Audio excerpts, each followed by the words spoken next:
A paz do Senhor, meus amados irmãos, uma boa noite.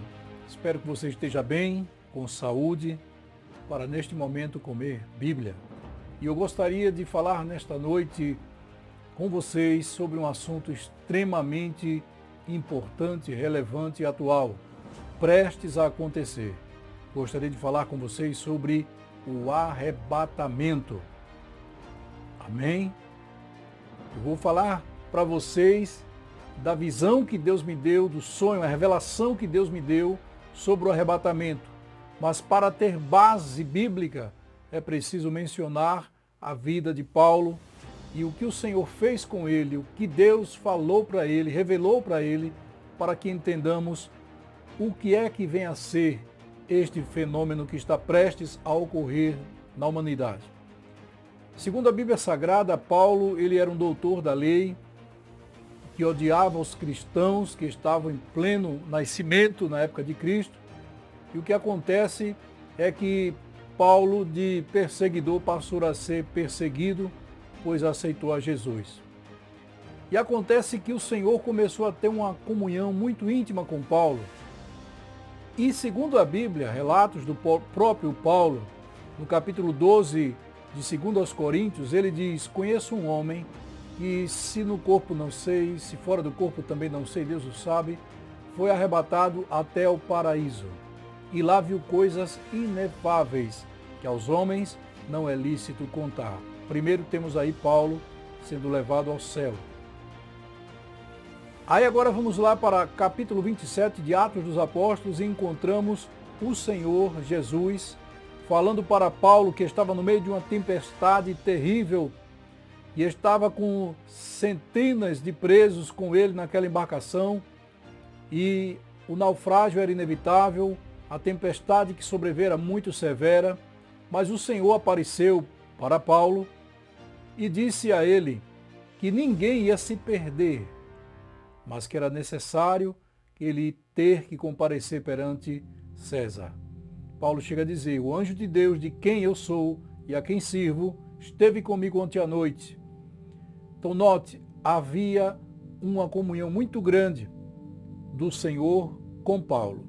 Dito isso, vamos agora para as passagens que o apóstolo São Paulo escreveu, trazendo a revelação que o Senhor deu a ele sobre este fenômeno chamado arrebatamento.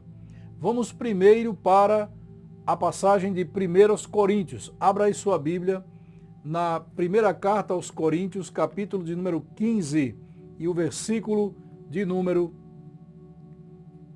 51.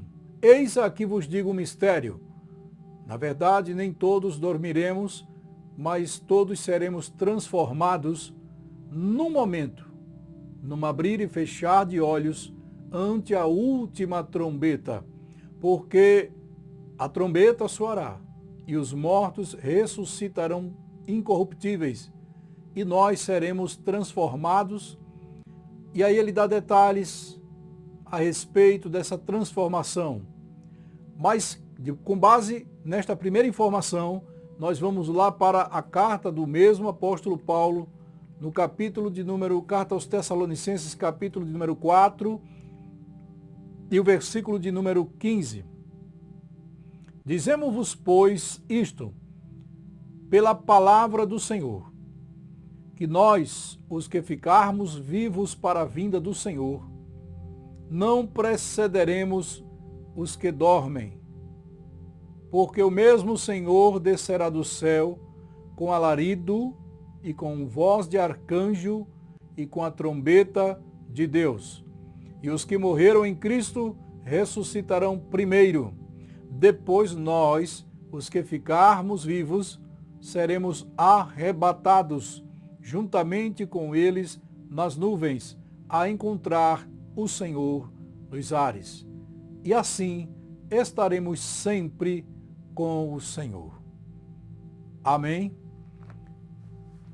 Entendendo o que o apóstolo Paulo falou, esta revelação não veio para Pedro, não veio para João, muito embora tenha sido ele o apóstolo a quem Jesus amava, o discípulo a quem Jesus amava.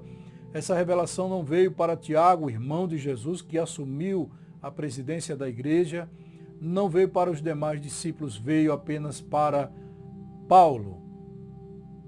E ele deixa bem claro essa particularidade de revelação que o Senhor lhe entregou. Um episódio de dimensões impressionantes, incalculáveis, está para surgir na humanidade. E Paulo tenta falar um pouco a respeito. É interessante quando ele fala sobre o paraíso para o qual ele foi arrebatado, ele diz que lá viu coisas inefáveis, que aos homens não é lícito, não é correto contar.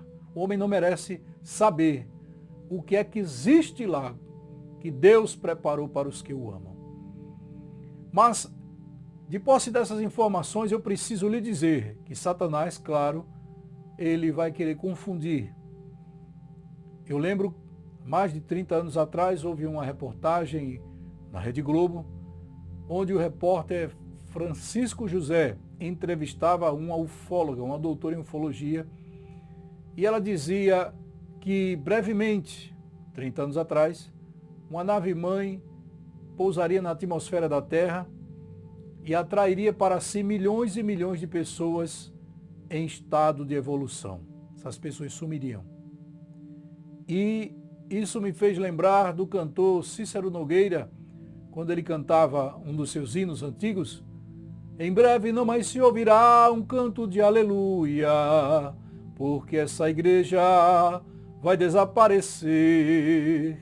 E muitos vão sentir demais a falta deste povo, que sairá da terra para no céu viver. E muitos vão sentir demais a falta dos parentes, e muitos assustados sentirão temor para tentar justificar o arrebatamento. Muitos irão pensar: foi disco voador, mas não foi não. Jesus virá de novo, arrebatar seu povo. Desperta, ó igreja, porque a peleja que vai terminar. E a qualquer momento tudo se cumprirá. O céu vai se abrir e a igreja do Senhor cantando subirá. Amém? Dito isso, meus irmãos, fica claro que o inimigo ele vai tentar se antecipar aos fatos para confundir o episódio, o fenômeno, na mente da humanidade, dos seus líderes, e tentar com isso levantar a humanidade contra o Senhor que irá realizar este fenômeno. O Senhor me mostrou o arrebatamento. Eu estava um certo dia orando a Deus, preocupado com minha vida espiritual, consciente desta realidade iminente, e perguntei se eu estava em dias, se o arrebatamento fosse ocorrer naquele instante, se eu subiria. É uma dúvida que deveria passar no coração de todo cristão sincero. E orei ao Senhor pedindo resposta e adormeci. E aí eu tive um sonho, uma revelação. Lembre-se que o Senhor disse: se houver profetas no meio de vós, a ele falarei em sonhos. O sonho, quando vem de Deus, o Senhor deixa a sua assinatura, deixa clara a sua impressão de que foi Ele que mandou aquela revelação. E no sonho eu via uma grande edificação, um grande edifício de mais de 100 metros e um homem em uma plataforma dirigindo uma palavra para uma multidão inumerável. De repente eu via mais de perto, era dado um zoom na minha visão e eu via que ele era uma espécie de ciborgue, homem, metade máquina.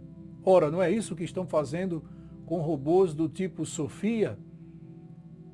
E ali eu via quando de repente caía do céu um objeto com muita força, batia nele, ele caía lá de cima e se quebrava todo embaixo ao cair no chão. A multidão vinha comigo e olhava e via ele todo despedaçado.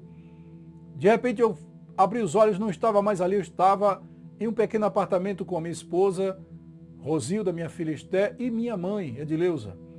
E eu via que o local onde eu estava anteriormente estava pegando fogo e alastrando e vindo em nossa direção. E neste momento eu dizia para minha esposa, deixa tudo aí, não dá tempo. Ela ia pegar algumas roupas, alguma coisa, e aí corríamos.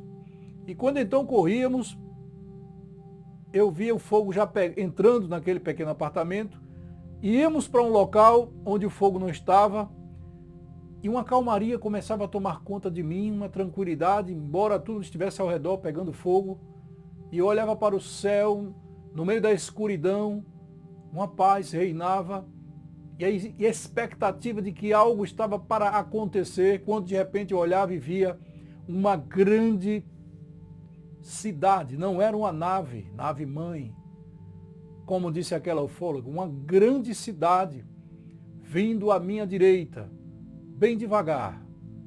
E aí eu apontava para ela, chamava a atenção de minha esposa, quando eu piscava os olhos eu já estava no ar, era possível me ver no ar, tudo isso em fração de milésimos de segundo, eu agarrado com minha mãe, com a minha esposa, a minha filha, indo em direção àquela cidade, num tempo inimaginável.